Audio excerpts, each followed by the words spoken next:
Seriously Sinister discusses true petty crimes that may be disturbing to some. Or could be easy listening to all of you psychopaths out there. Names and places have been changed to protect the hosts legally.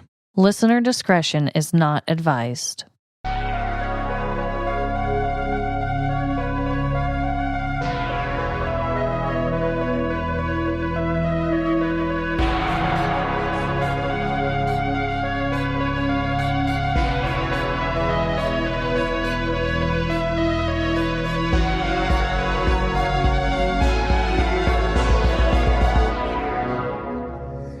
Seriously Sinister. Welcome to Seriously Sinister. Hiring a surgeon on Fiverr because healthcare be expensive, yo. This is Trevin. And I'm Amanda. Oh my God, I almost made my dreadful dilemma about healthcare this week, but I changed it. Maybe we could look and see if we can get a baby delivering doctor on Fiverr for you. That would be interesting. I'm definitely going to have to look into that. So, Trevin, what is your dreadful dilemma this week? Okay, so my dreadful dilemma, it's a man thing. Okay. I haven't talked about being a man in a while, but... You're still a man. I had a conversation with your husband at your baby shower. Oh, God. And it opened my eyes to... So I've always felt like, what is the deal with some of these men who get married or, you know, they're in a very committed relationship and then they just kind of make themselves look dumb? I've seen guys who are like, oh, I'm just going to go bald or I'm going to grow... It's just like they do really odd things. I know your husband was more because he needed to. Because of alopecia. Yeah, please. You fucking asshole. I'm just kidding.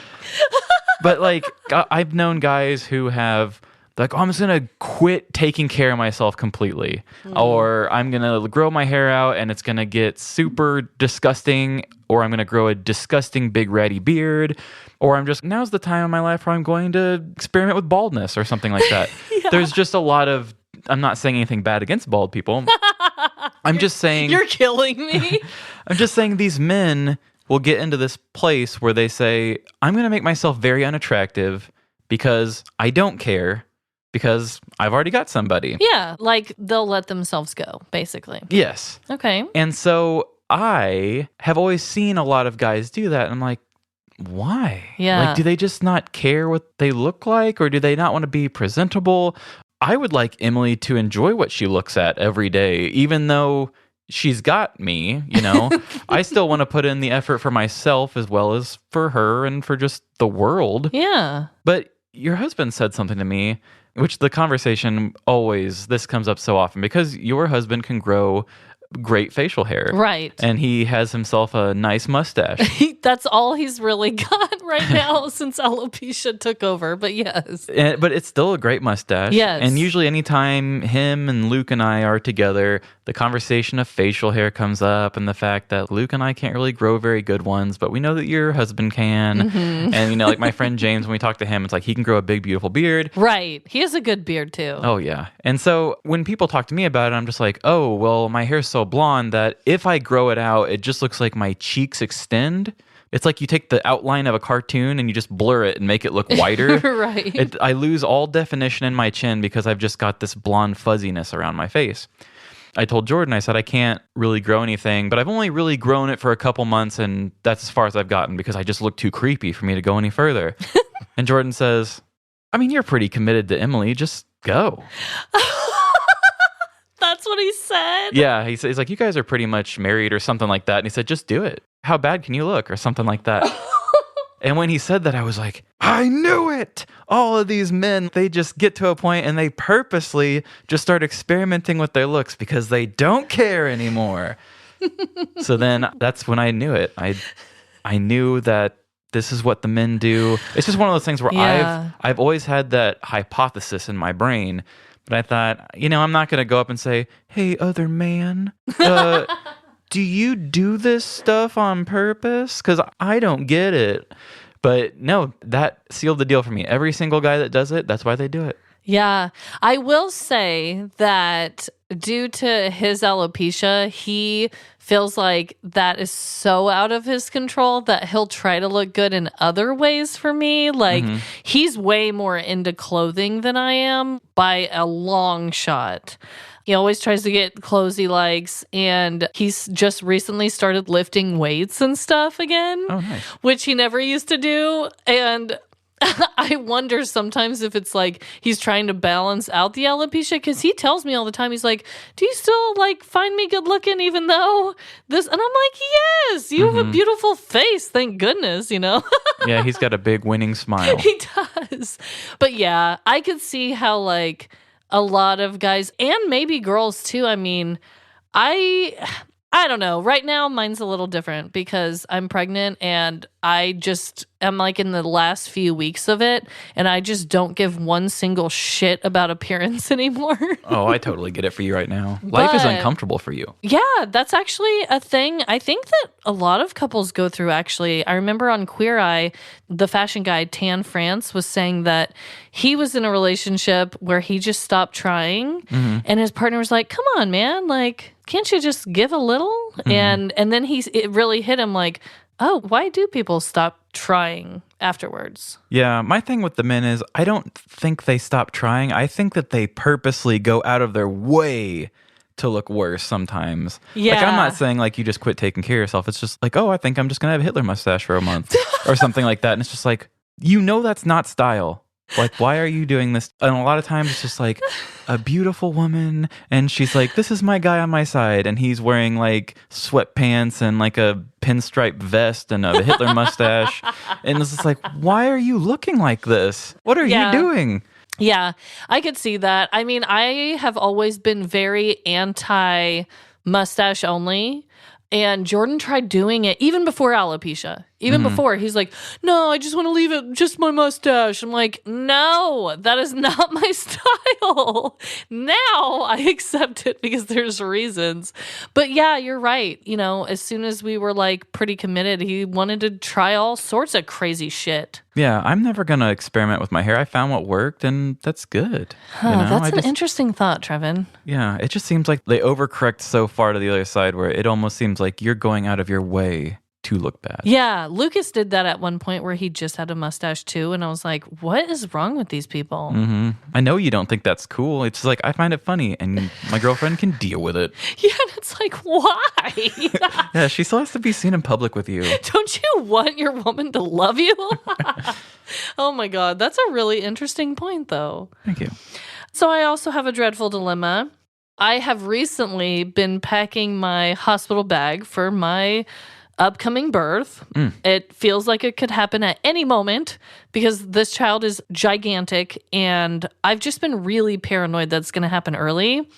And so I've been trying to get prepared. And with my first birth with my daughter, I didn't have a bag at all. And really? No, because I thought first-time parents were like overly prepared. Well, and our situation was a little different because with her, we thought it was going to be an all-natural birth at the birthing center, and you go home like a few hours afterwards. I can't even imagine. I know. So we really didn't prepare that much. We just had like a few tiny things. But for, me doing my scheduled C-section, you're going to be there a few days. Anyway, basically what I'm trying to say to you, Trevin, is that I made up a list of my items. I decided to go to my local Dollar Tree to get them just this last week. Affordable. I figured, I was like, they have snacks, they have like hair ties for me to get, like just little things that are going to make my stay more comfortable that, I was like, better than going to Target or somewhere else, and they're way more expensive, right? Right. So I went there, but and my dreadful dilemma also has a question. It's funny, both of our dreadful dilemmas have to do with genders, kind of. But no matter where I went to get these items, or who I am, or how I was feeling that day, I feel like there is no escaping the embarrassment that comes with purchasing adult diapers. Yeah. I had to get adult diapers. I won't get into any details for you because I think I traumatized you with birth facts last week. Yeah. But they are essential. A lot of women are like, just get the adult diapers. The hospital provide you with these weird underwear, but these are just easier. But I feel like even though it's clear as day that I'm pregnant, it was just still weird buying them. Yeah, and there's no self-checkout in Dollar Tree. There definitely is not. So my follow-up question for you is, Do men really have embarrassing items that you have to buy in a public store? Because I feel like women have so many of them. No, I don't think so. I mean, when I was younger, I was embarrassed to buy condoms, which, Yeah. I feel like a lot of guys would be like, high five, bro, buying condoms, wink, wink. But Yeah. for me, I was always just like, oh, shucks, mister. Don't look my way, please. So I don't know why that was, but I was wondering if guys get embarrassed to buy that. I don't think all of them do, but for some reason I do. Yeah, okay. Honestly, when I was thinking about it, I was like, that's really the only thing guys have to buy that's kind of awkward in public. If you needed what's that stuff called where guys have trouble with erections? Oh, like Cialis or something? Yeah, like you That's can not get really all that shit like online, right? But with women, it's like you have tampons, you have pads, you have yeast infection medications, you have adult diapers, for God's sakes. And then if women buy lube or condoms, we're immediately looked down way more upon than men. And I was like, damn it, do they even have one thing that they have to get in public that's awkward? Not really. And with a lot of those things, they probably made some sort of easy, we ship it to your house thing. Like a lot of, I see Hims commercials all the time where it's just like, oh, have erection problems? We'll put this in a box that won't even put our name on it for you. Right. Like it's always a discreet thing. And it's like, God, we've been walking up into normal grocery stores for years being like, here's what's going on with me and my vagina. I think that's the patriarchy there. Well, God damn it, I don't like it. I don't really either. Okay, I'll get off my soapbox now. So, before we get into our killer facts, today is a triple feature episode.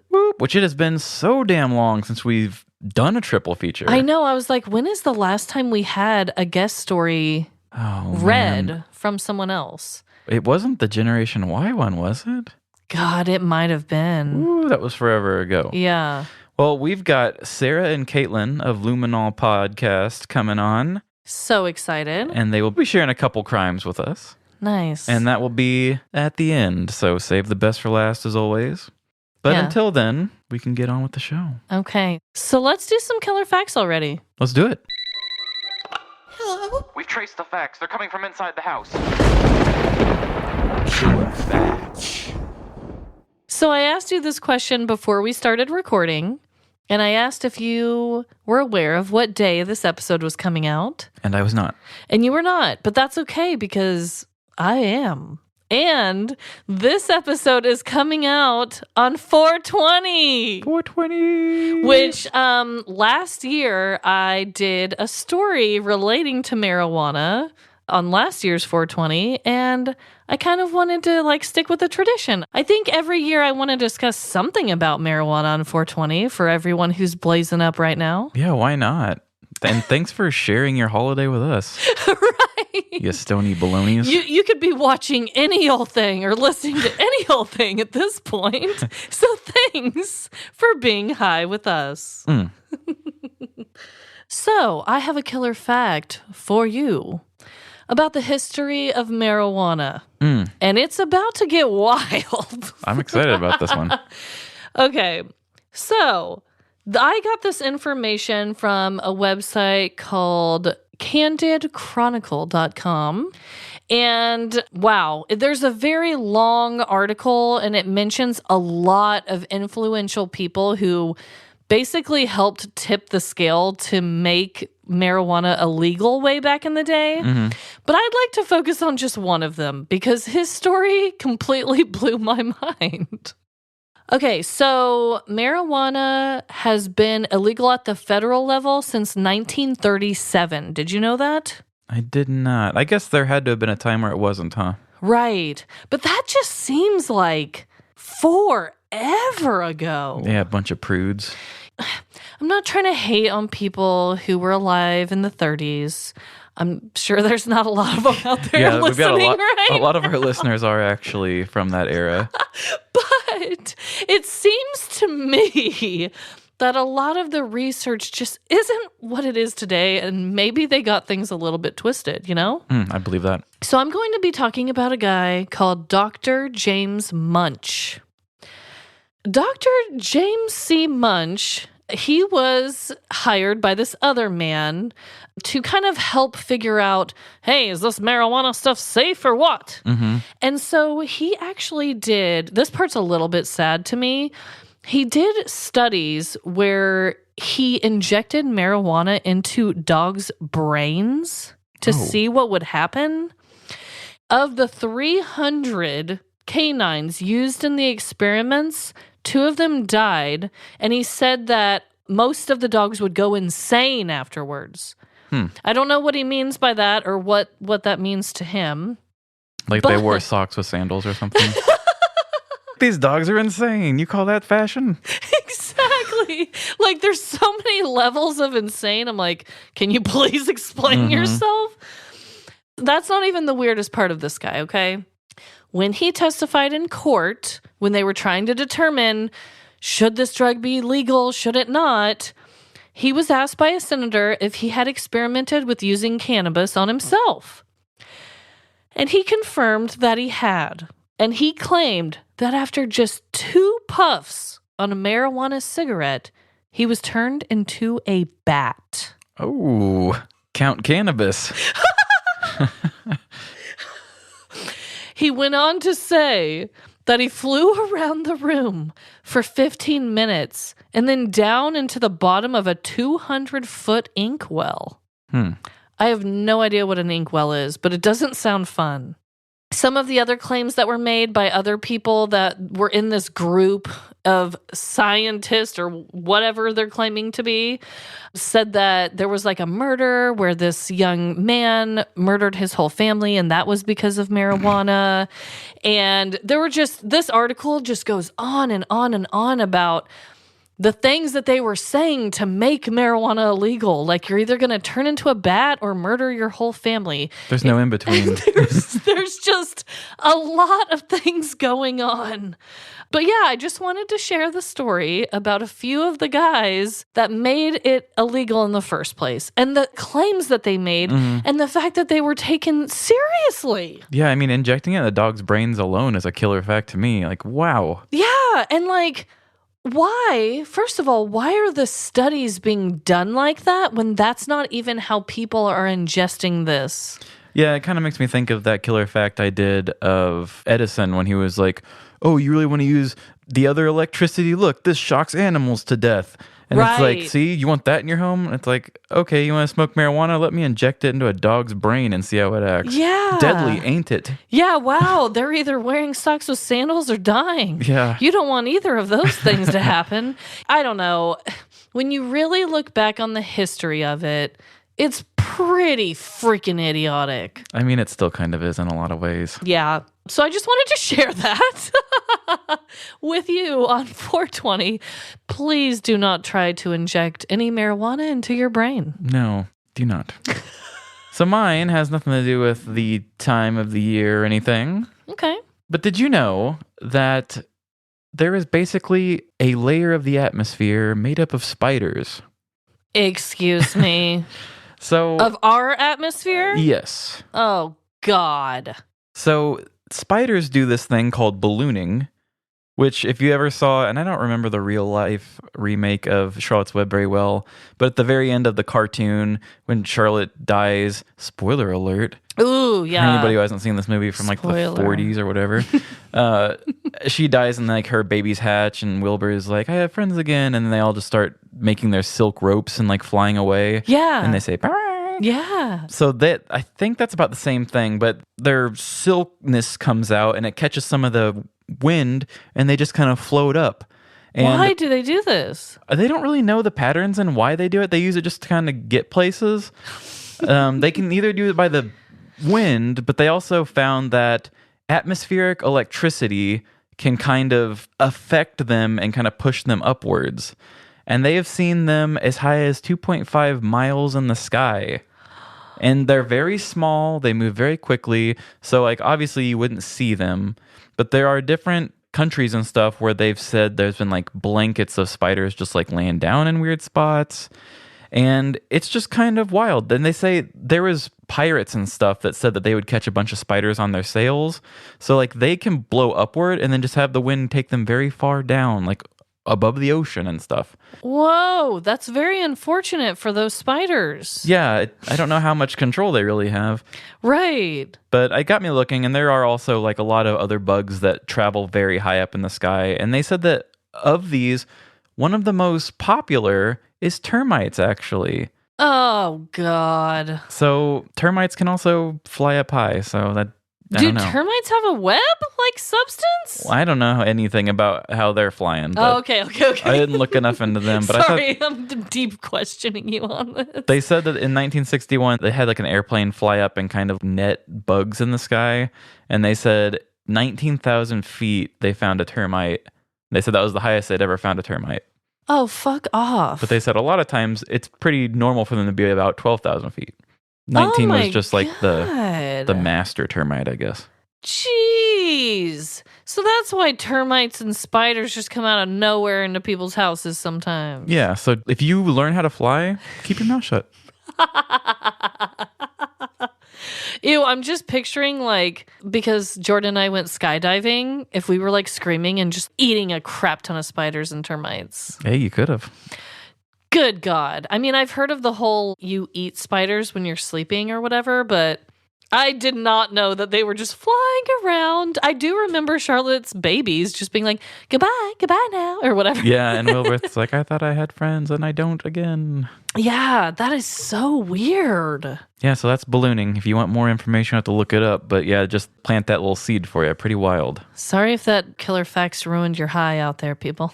Yeah, let the spiders be high. Everybody's going to be like walking around on 420 with an umbrella. So, I'm going to be sticking to my 420s theme in today's petty crime. I was wondering. This is a story from the news. So roll it up and puff, puff, pass, because here we go. Throughout Marquis Diggs' 29 years of life, he had been scolded by adults on numerous occasions. Bad boy. The majority of these scoldings had to do with improving his appearance to the outside world. His mom would always yell, "Tuck in your shirt, young man." His teacher would always remind him to sit up straight in my classroom. And the local grocer would always tell him to take that ornery-ass grin off your face after he caught him stealing candy multiple times. These scoldings could have led Marquis down two separate paths, one of dignity and composure, or a path of pure rebellion. I rebel! But alas, because Marquis is on our podcast instead of Oprah's Super Soul Conversations, I think we can all agree that he went down the latter path, littered with petty criminals. On December 14th, 2012, Marquis woke up to a cool winter's day in Jersey City. He stumbled out of bed, took a massive hit off his lime green bong, and filled up a bowl of his favorite cereal, Lucky Charms. He had a good feeling about today. Marquis slowly chewed his cereal as he stared intently at his cereal box.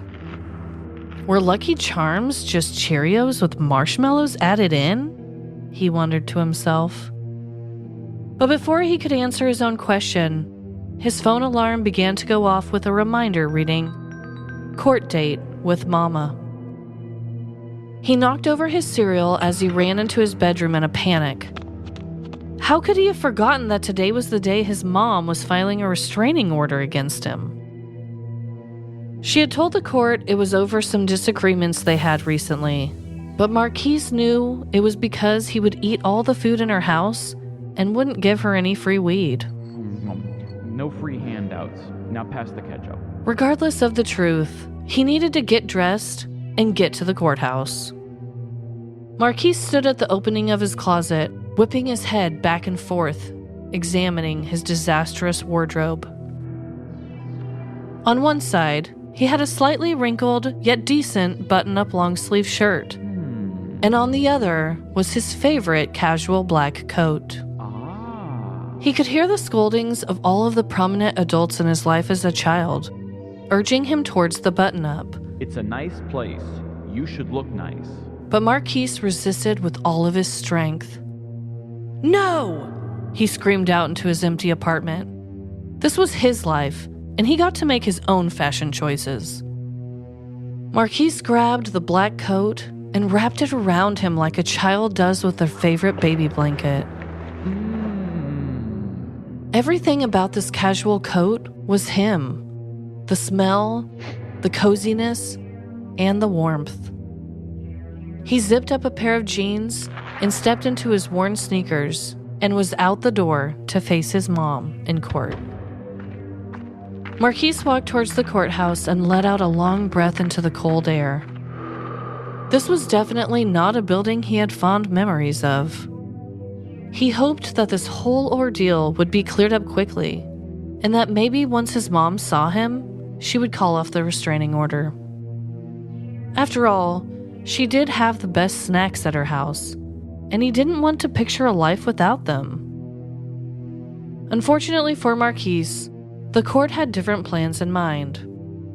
Due to the fact that he had multiple outstanding warrants, Marquise was arrested as soon as he stepped into the courthouse. You have the right to remain silent. From across the lobby, his mother shook her head back and forth at him, as he started to realize that maybe he wouldn't be allowed to eat her snacks for a long time. But the cheese puff! Even more unfortunately for Marquise, the officers conducted a physical search that led to some interesting finds in Marquise's favorite coat.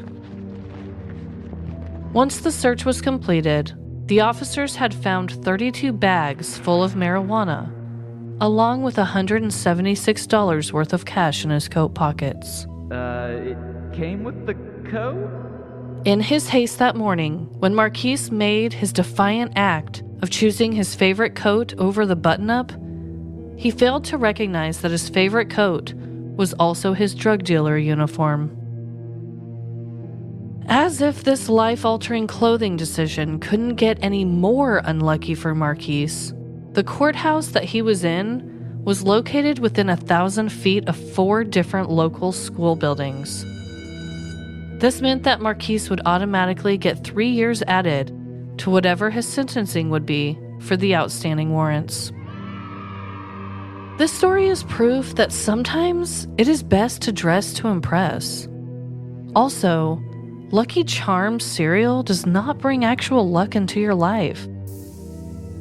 I hope that after hearing the tragic tale of Marquise Diggs, it will remind you to check your pockets before attending court, and before you throw those same clothes into your washing machine. Because not only do your favorite outfits deserve more respect, but it could save you from spending years of your life behind bars.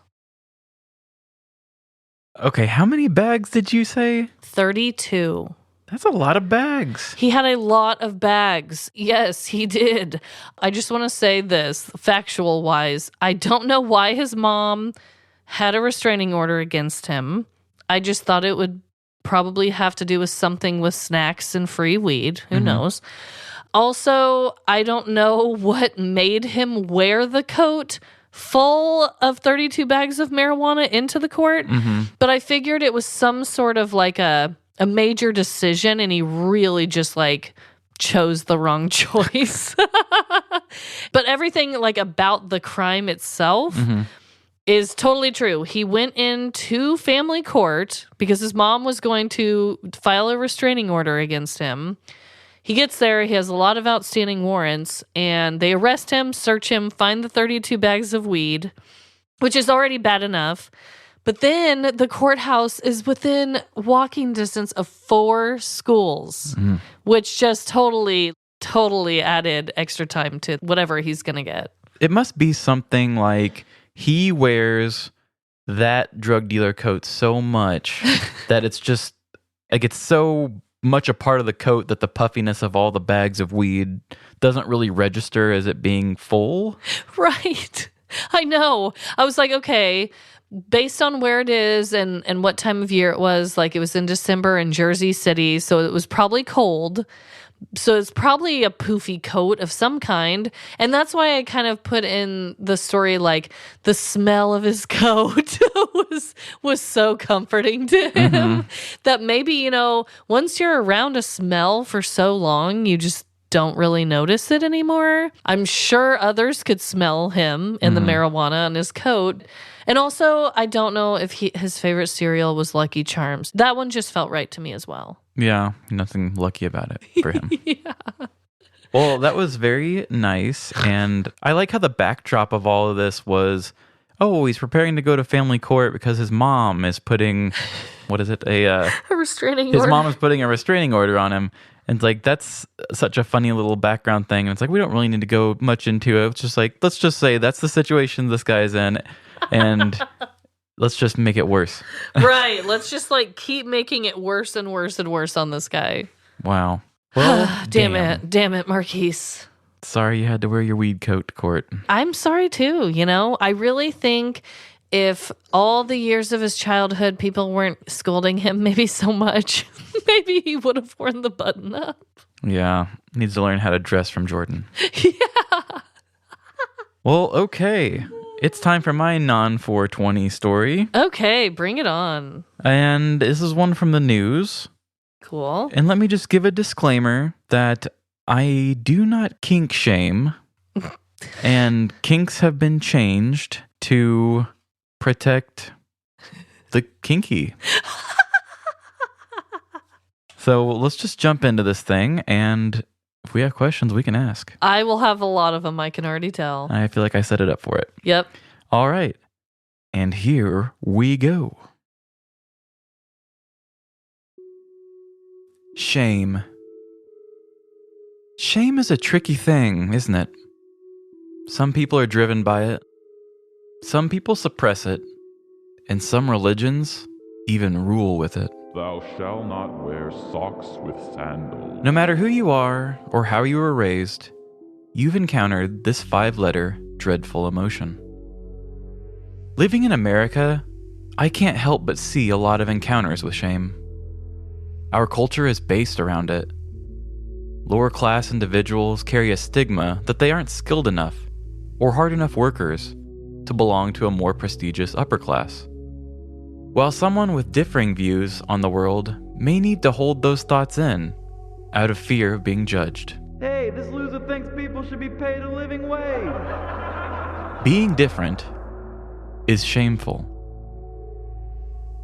But I did not write this story to get into the harsh realities of our country. I wanted to point out that shame is the architect of guilty pleasures. We all have guilty pleasures. Oxford Dictionary defines a guilty pleasure as something such as a movie, television program, or piece of music that one enjoys despite feeling that it is not generally held in high regard. Maybe you love to watch RuPaul's Drag Race every Saturday morning. Don't fuck it up. Or you kick off every weekend with a tub of ice cream and a tear-jerker Hallmark movie. They had feelings for each other the whole time. There's nothing wrong with liking what you like, but people just judge it. For me, I love Taylor Swift. I really do. I just can't get enough of that beautiful woman. Growing up as an emotional music lover, I couldn't believe how much I enjoyed her music. Every song is a breakup song? Sign me up, I would say to myself. But I know what you're thinking. Taylor Swift is held in high regard. And I would agree. She is held in high regard for very good reason. The problem here is that I am a man. She may be huge in the public eye, but growing up in the Midwest, it would have to be considered a guilty pleasure for me to crank Bad Blood when I need an extra boost to my mornings. Baby, now we got bad blood. That's just not something that a man in my part of the world should do. Of course, I don't really care about this way of thinking. I just know that when I hold my Sex on the Beach high and scream, "I love this song!" anytime a T-Swift hit comes on, I know that I will be looked upon by a certain kind of disapproving eye. You can tell he's wearing ladies' panties. The very dastardly tale that I will be telling you today is about a person that we can all relate to. So open your eyes and open your hearts, because we are about to take a plunge straight into a man's guilty pleasure. Devin was an 18-year-old young man living in the ever-growing metropolis of Topeka, Kansas. Living life as a recent high school graduate, Devin didn't have too much going on. With no college plans, it was Devin's time to focus on his job at Dairy Queen and just chill. For Devin, school nights were a thing of the past. He would often spend his evenings staying up way past his original bedtime and just doing nothing. Late night reality TV shows, unhealthy snacks at unhealthy times, and keeping the volume at a respectable level for his sleeping parents was a huge part of his new life. Hey, can you turn it down? Sure thing, Mom. Yes, Devin was living large. On one particular late night, Devin found himself flipping through the channels of his parents' cable until he stopped on an America's Funniest Videos. What he saw took his breath away. He watched as a woman on the TV slipped on mashed potatoes and landed directly on her back. As the in-studio audience laughed, Baby, she died. Devin was completely taken by surprise. He quickly rewound the DVR and rewatched the slip. On his second playthrough, he paused the show. There, on the wall next to the woman, was a smeared footprint made out of mashed potato from when her foot shot up into the air. "This is going to awaken something deep within me," Devin said to himself. As the days went on, Devin kept picturing the mashed potato footprint. The more he thought back on it, he became offended, amazed, and aroused. Oh, yeah. These thoughts inspired him to hop on Google and find more videos of women making foot art out of food. There he found videos of women stepping in pudding, pureed banana, and even the people who stomp grapes for wine. You like the taste of my foot juice? This obsession had turned into a full-blown fetish. He wanted more. He thought that he had unlocked a brand new world of sexy. While at work, he pulled his friend Marty over. "Hey Marty, you've got to see this video," Devin said, as he unlocked his phone. He began to play one of his favorite videos where a woman moonwalks through sour cream. "Isn't this the hottest thing you've ever seen?" Devin asked. After a short pause, Marty looked at him and said, "Dude, you're really a weirdo, aren't you?" He then walked away and went back to flipping burgers. This encounter awoke a new feeling in Devin's soul. The feeling of shame. Could Marty really not see what he saw in these foot food mashup videos? I mean, these were the future of sexual exploration. The combination of food, feet, and art. There was nothing like it.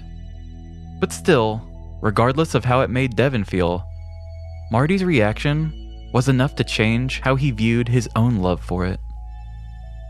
From that point on, Devin would only view his videos with his hood over his head while on his lunch break. Relegated to a cotton cave of indignity, Devin flipped through the pages of Google with Safe Search off. Like a drug addict just looking for their next hit, Devin needed new foot food videos. What he saw next caught him completely off guard. On the third page of his Google search, Devin found an OnlyFans account belonging to Tara Tootsies, the self-proclaimed most famous foot food artist on the planet. His jaw dropped as he clicked the link. Her bio read, "Do you want to see me create footiful works of art using only my Tootsies and whatever leftovers I have in the fridge?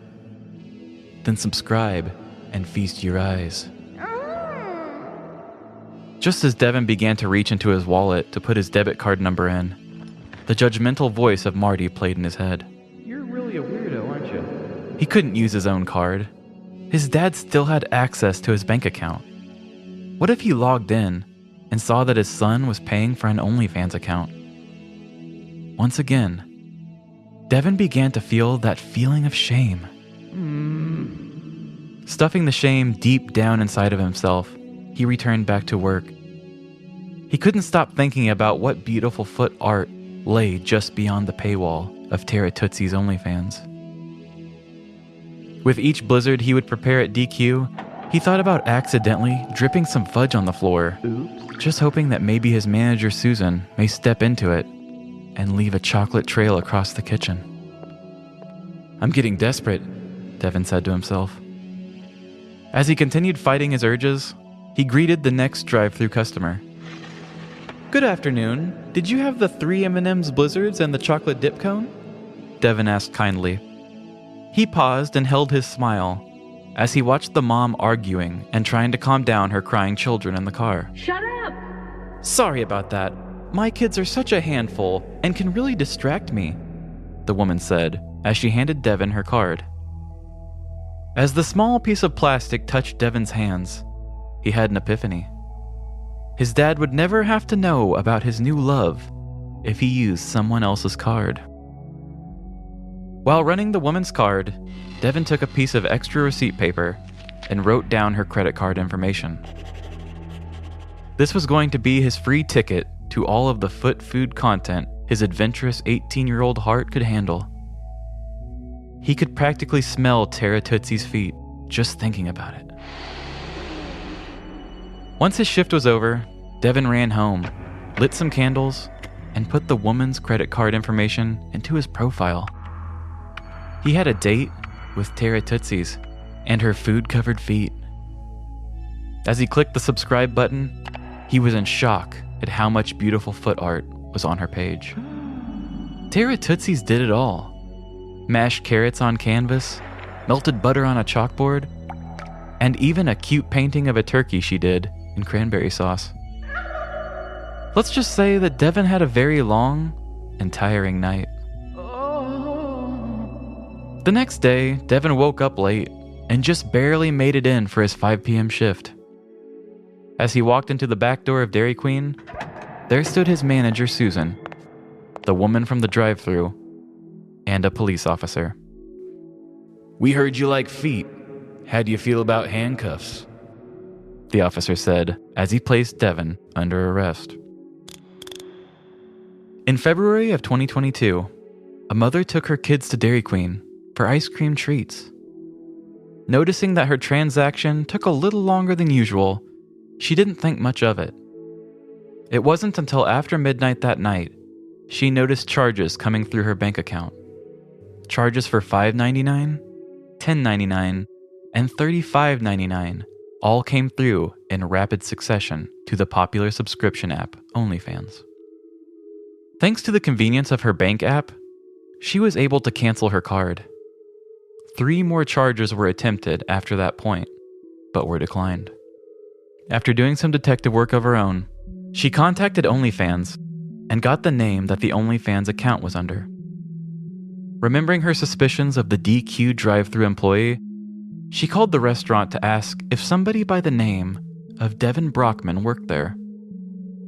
Sure enough, there was, and he was working the exact time she was at the restaurant.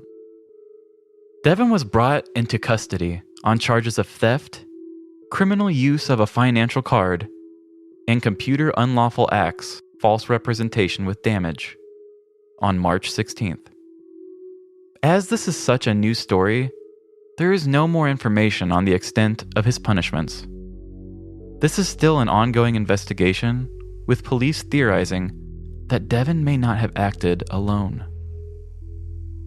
Although we do not know exactly what kind of pornography or content that Devin was subscribing to, it would be easy to assume that it was something he felt shame about.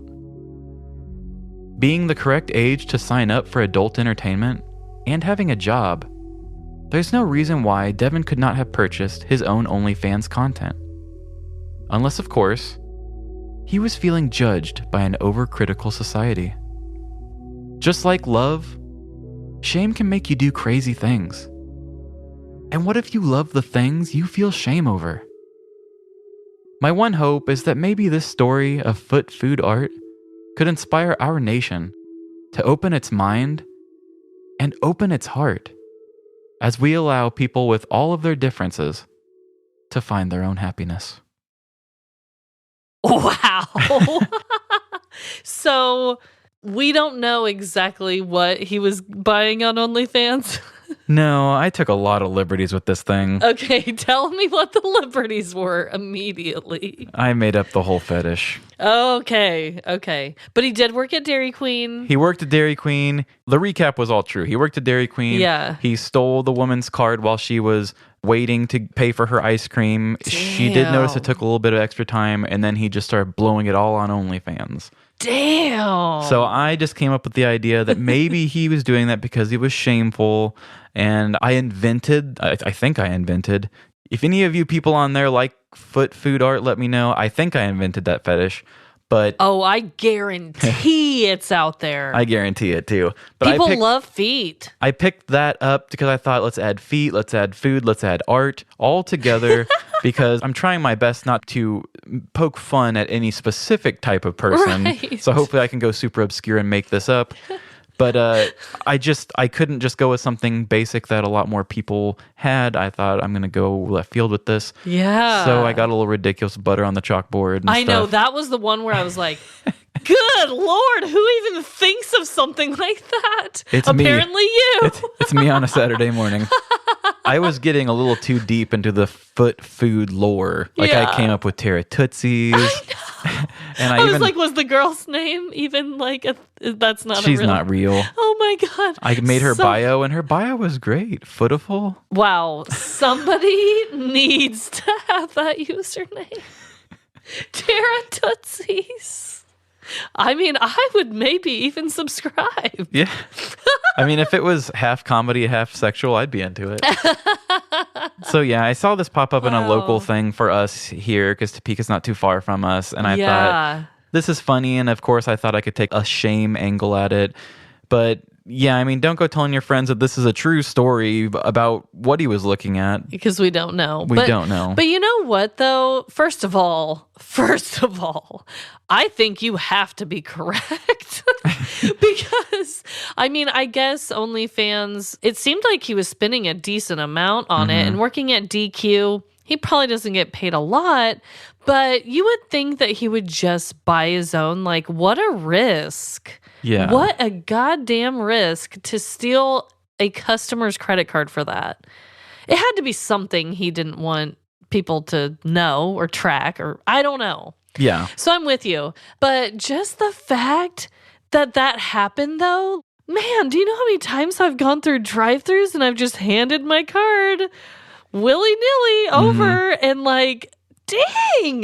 Yeah, I could have went with a much more realistic and fearful approach of just being like, how scary is it that we give our cards to people who, you know, could steal them? Right. But instead I went with foot fetishes. But still, that is a scary thought. How many people have handled my debit card? Yeah. Many people. Lots and lots. And even when you're not physically handing your card to somebody, if it's anywhere on the internet, people are going to hack it somehow at some point in your life. It's just how, unfortunately, that goes. But wow, I haven't heard of an actual news story where someone in a drive-thru did that, though. Yeah. So that's a whole nother angle. Yeah, you'd have to be pretty quick at it, I would think. I mean, they did say it took a while. Right. I mean, I knew she took her kids, so I made up the thing that her kids distracted her. But, I mean, she was even a little suspicious. Like, that took a while. But I've had plenty of times in the drive-thru where it's taken a while. Yeah. I just didn't think anything of it. Yeah. I wouldn't have. Now I will. Yeah.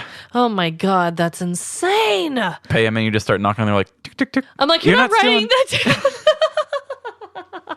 I'm going to be that crazy drive-thru woman now. I really don't want to be.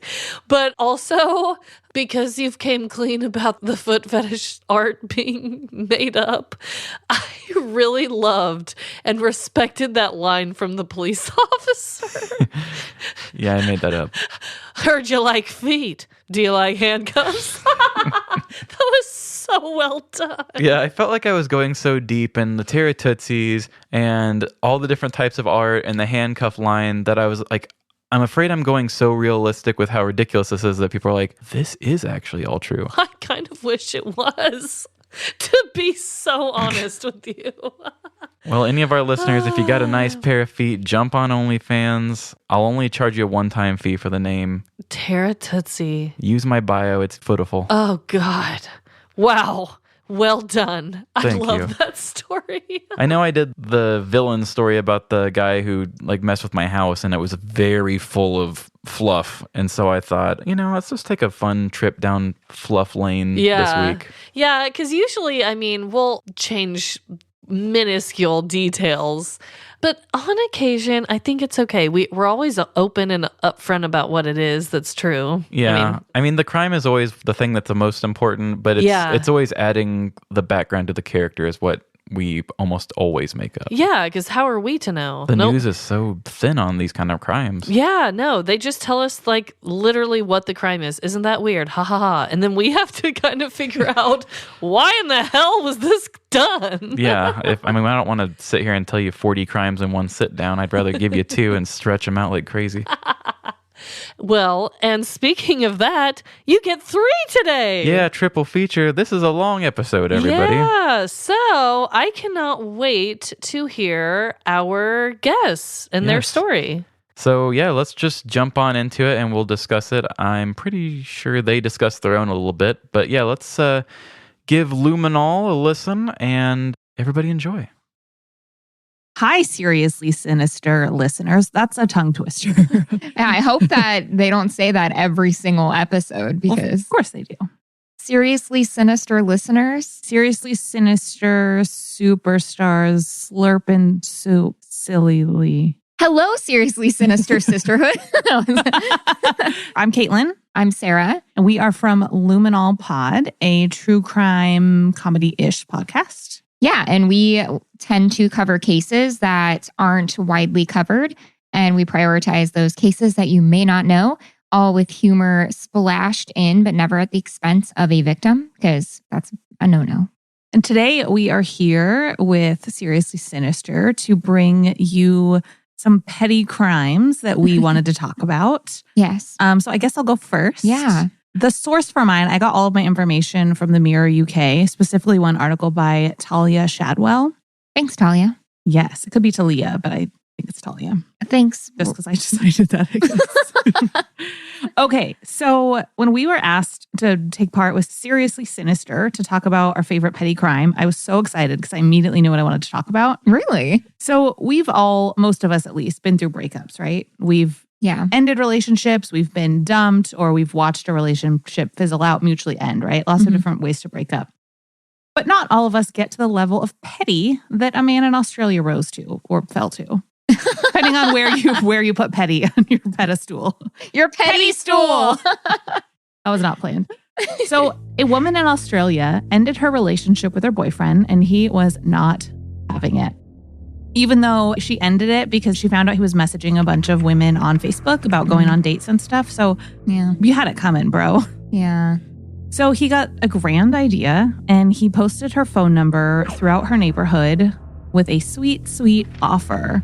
The posts offered $100 to one lucky Chewbacca impersonator. Oh my God. All contestants had to do was dial the number in the ad, which was the ex-girlfriend, and without words, just give their best Chewbacca impression. So call and just like, hello? I don't know how to do Is Chewbacca. that your best one? That's my best one. It's sad. Oh, wow. Okay. What's yours? It was better. You sounded like Homer Simpson pretending to be a Chewbacca. So that was you being Homer being a Chewbacca. You know, it was something. And they'd get a call back if they won. So he really set it up to be like, call, give some fucking Chewbacca sounds. Call 1-800-MY-EX-GIRLFRIEND and just Chewbacca yourself into the phone. Hundreds of people answered the ad. This woman who lives in Queensland just began getting call after call after call after call of people just screeching their best Chewbacca voices in her ear. She must have been like, what the hell is going on? Yeah. The calls came day and night. Callers often woke up the single mother and her 3 children in the middle of the night. Oh. Now, it gets better and worse. So one thing he couldn't predict, he being the ex-boyfriend, is that she'd find it funny. It didn't actually bother her as much. Like, she didn't really let it bother her. She just like, haha, very funny. Hilarious. Like, she found some humor in it, which he also didn't like. Obviously, eventually it became too much, right? They're waking up her kids and whatever. And so she's kind of just like waiting patiently for the Chewbacca contest to come to an end. But she even went on local news to ask, all these Wookiees to stop calling her, especially at 1 a.m. So like, she's trying to bring attention, like, hey, if you see this Chewbacca ad, it's not real. I'm going to need to end the 1 a.m. Wookiee calls. Yes. Where it gets worse, that's where it kind of gets better, because it's like, haha, backfired, whatever. But eventually, the ex-boyfriend decides his Chewbacca stunt is just not petty enough. And this is like, I was telling Alec about this, my boyfriend, for those of you who don't know, and he was just like, his jaw like fell to the floor. And this next part is insane. So I'm guessing he drove a car to her place. He could have, I guess, towed one, but either way, he parked a car like in her driveway, but sideways, so blocking her in, and then removed all 4 tires. So like, I don't know if he drove a car there and took all 4 tires off, or if he towed a car that had no tires, but either way, he got a car with no tires, plopped in her driveway, so she literally was trapped at her house and couldn't move her car. I mean, this guy's creative, but leave her alone. Yeah. So at this point, the woman goes to police. Police get involved and they stop. In the end, all he really did is make her happy that she broke up with him. Yeah, I was going to say. Yeah. So first he does like a very petty but funny thing, but then he's like, really, bro, a fucking car with no tire. Yeah. So insane. That's my petty story. That's hilarious. I thought you were going to say that he wrote like, when there's people's phone numbers in the public bathroom stalls, like call whatever for a good time. Yeah. I thought you were going to say something like that. No, this dude made flyers and like put them all around I just imagine town. him like on like word art. He's like trying to drag and drop the wavy words, like yellow and blue. But I mean, I get it. Like, if I saw that somewhere, I might be like, oh, an easy $100. Like, I'll call and do my best Nick Cage or whatever they're asking for, So you would always do a Nick Cage, if you know what I mean. Well, okay. So I didn't look up a case because when I heard the recommendation of petty, I just thought of the most petty thing I've ever done. Is it a crime? No. But it's a petty thing I did one time. So I thought I would share with you because it just is sad. I want to hear it. So I'm sure many of you had to share bedrooms with your siblings. I was one of them. I shared a bedroom with my older sister.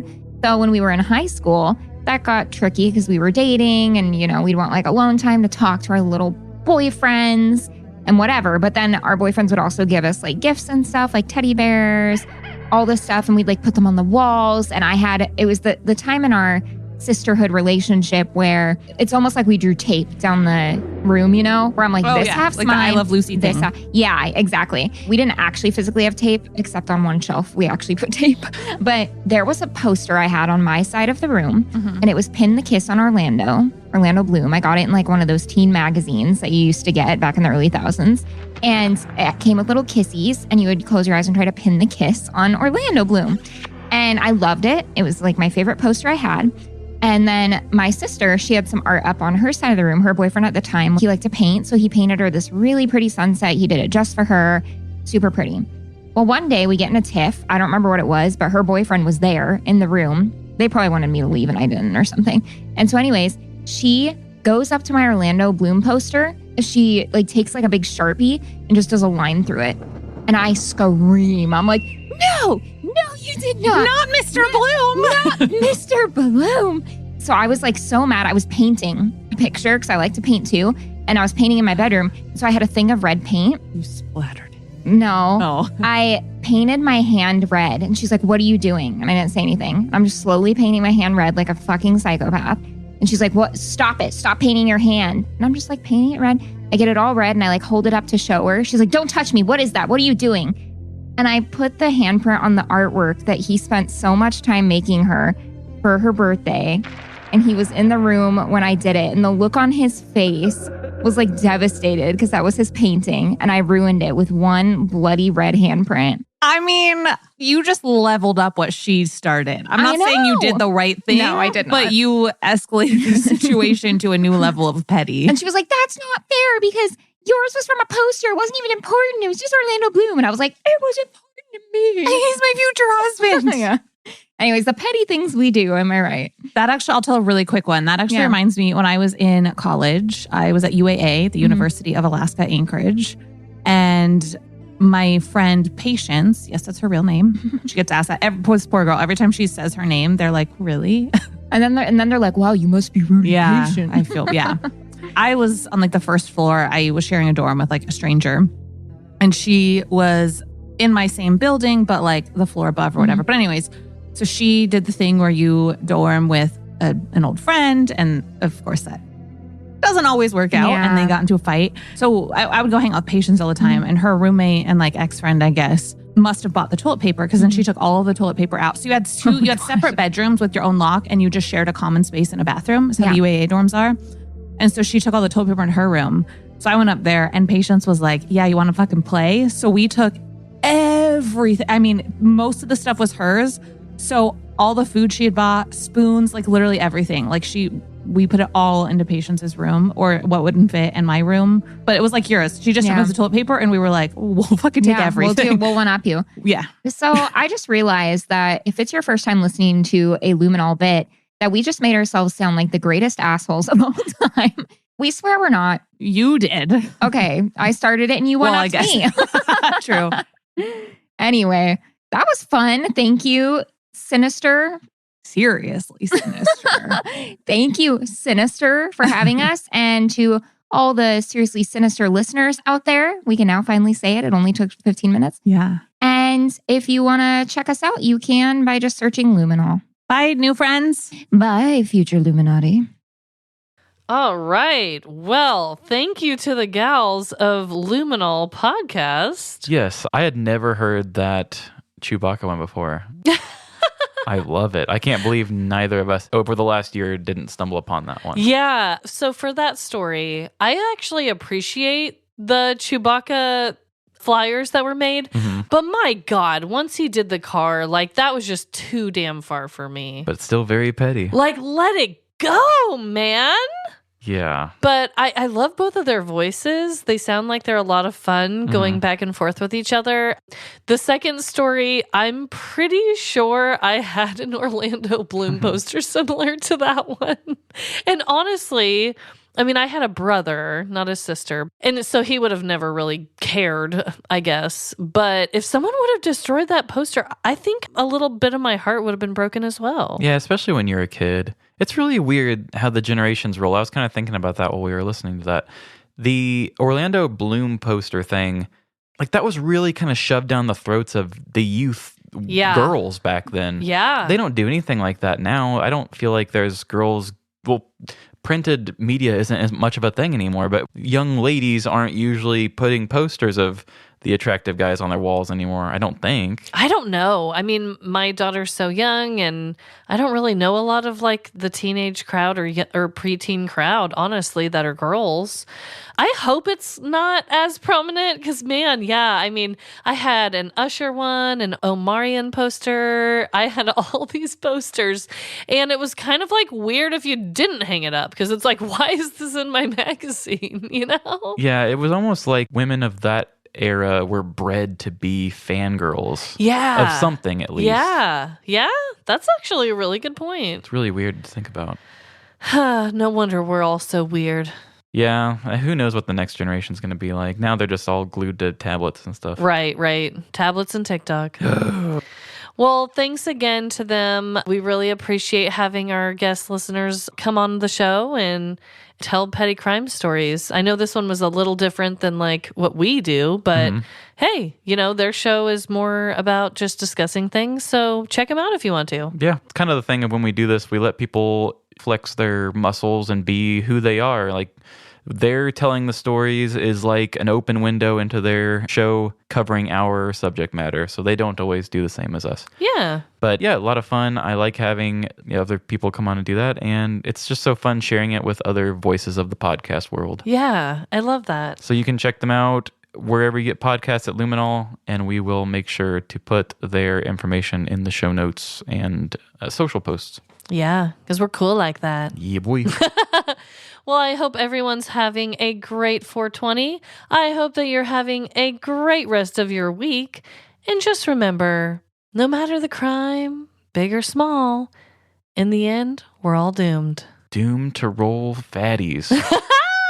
Bye. See ya. Thank you for listening to Seriously Sinister.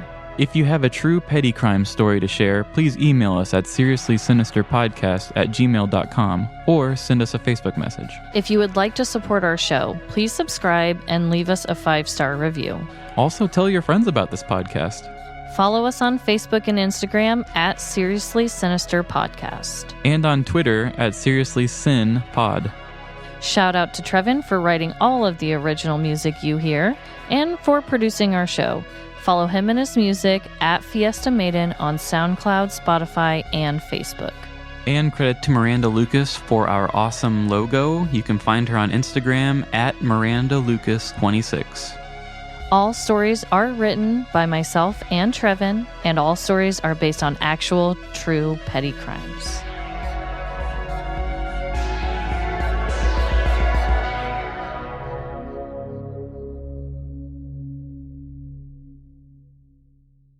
His teacher would always remind him to sit up straight in my classroom. Okay, that was a really weird voice. I don't know how I feel about that. Let me try another.